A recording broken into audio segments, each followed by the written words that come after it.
مسجد نبوی کا صحن تھا اور ایک شخص کونے میں بیٹھ کے دعا مانگ رہا ہے. ذرا اس کے دعا کے لفظ سنیے. اللہم انی اسألک بانک انت اللہ. اے اللہ میں تجھ سے اس لیے مانگتا ہوں کہ تو میرا اللہ جو ہے. ذرا غور کیجئے. میرے والد گرامی فرماتے تھے کہ بیٹا باپ سے کہے کہ ابا جی میں آپ سے اس لیے مانگ رہا ہوں کہ آپ میرے ابو جو ہیں، تو باپ کو اپنا وجود بیچ کے بھی دینا پڑا تو اس کی ڈیمانڈ پوری کرے گا. جو اس نے لفظ ہی ایسا کہہ دیا کہ ابو میں آپ سے اس لیے مانگ رہا ہوں کہ آپ میرے ابو جو ہیں، تو میں نے آپ سے ہی مانگنا. تو بندہ کیا کہہ رہا ہے؟ اللہم انی اسألک بانک انت اللہ. اللہ میں تجھ سے اس لیے مانگ رہا ہوں کہ تو میرا اللہ جو ہے. لا الہ الا انت، تیرے علاوہ کوئی ہے بھی تو نہیں. انت الاحد الصمد الذی لم یلد ولم یولد. تو ایک ہی ہے، واحد ہے، اور کوئی ہے ہی نہیں جس در پہ جاؤں. کوئی چوکھٹ نہیں ہے جہاں دامن پساروں، کوئی دہلیز ہی نہیں ہے جہاں جھولی پھیلاؤں. تو بے نیاز ہے اور تجھے نہ کسی نے جنم دیا اور نہ تو نے کسی کو جنم دیا. مالک میں تیرے حضور دعا کر رہا ہوں. یہ وہ دعا کر رہا تھا کہ میرے حضور نے سن لی. تو ایک صحابی کو فرمایا کہ یہ جو دعا کر رہا اب جو مانگے گا اللہ عطا کرے گا. اس نے مانگا ہی اس ڈھب سے ہے، اس ڈھب سے ہے.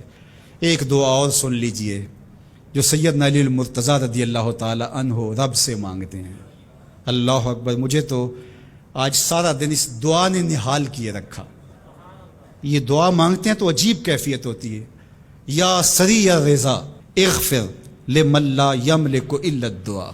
اے جلدی راضی ہو جانے والے، چھیتی مان جانے والے، اغفر لمن لا یملک الا الدعاء.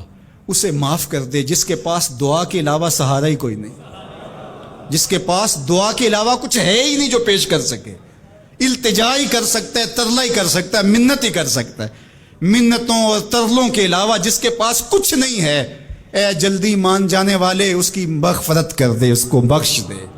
اللہ اکبر. تو وہ کریم ہے، وہ کہتا ہے میرے در پہ آؤ تو صحیح، کوئی جھولی پھیلاؤ تو صحیح. ہم تو مائل بکرم ہیں، کوئی سائل ہی نہیں.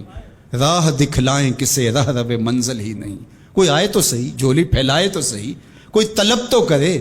دنیا والوں سے مانگیں تو ناراض ہوتے ہیں، اللہ سے نہ مانگیں تو ناراض ہوتا ہے. اللہ کہتا ہے مجھ سے نہ مانگو گے تو پھر کس در پہ جاؤ گے؟ قل ما یعبؤ بکم ربی لولا دعاؤکم.